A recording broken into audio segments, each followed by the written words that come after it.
Hey y'all. My name is Tiffany Cabán. I am council member in the 22nd District in Queens. Queens showing up hard in the face of a genocide.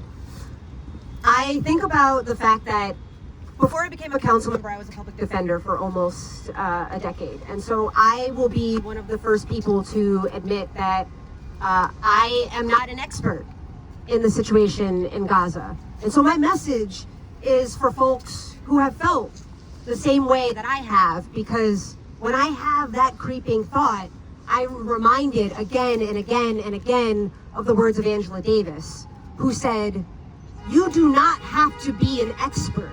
People will tell you that you don't know enough, but you do not have to be an expert to be in solidarity with a liberation struggle." That's right. That's right. We know what is wrong, we know what is righteous, and we value humanity, period. And so here's what I do know from my life and my experiences and my career, and it's that the safety that we all deserve does not come from systems of punishment and control. They come from systems of care and compassion. And so whether we are talking about here in New York City, where we need to move away from the power, the control, the violence of Rikers Island and the NYPD, and towards systems of care and compassion like social housing and infrastructure, life-saving, healing infrastructure, I believe that between the Jordan River and the Mediterranean Sea, that means shifting away from apartheid and occupation and towards equal rights and democracy and economic security for everyone. And so I am here to stand and say very loudly and clearly as you are, that starts with a ceasefire, an immediate and permanent ceasefire. That is the only place that it can start. It starts with ending the bombing and the killing and starvation of Gaza. It starts with President Biden cutting off the flow of weapons and money to what is a fascist Netanyahu government.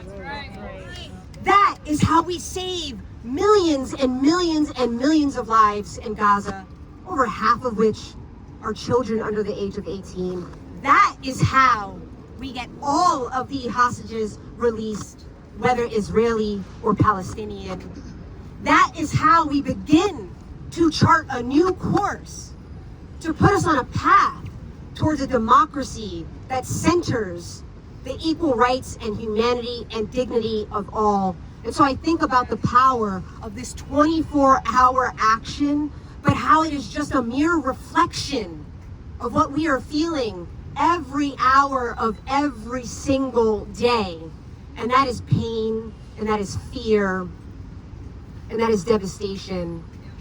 But it's also hope and determination and just fucking doggedness to say that we will continue to fight for our neighbors here and abroad until we achieve our goal, until we save lives, until we do what is necessary, until we get a ceasefire. So thank you, I love you, and I will be here with all of y'all each and every day.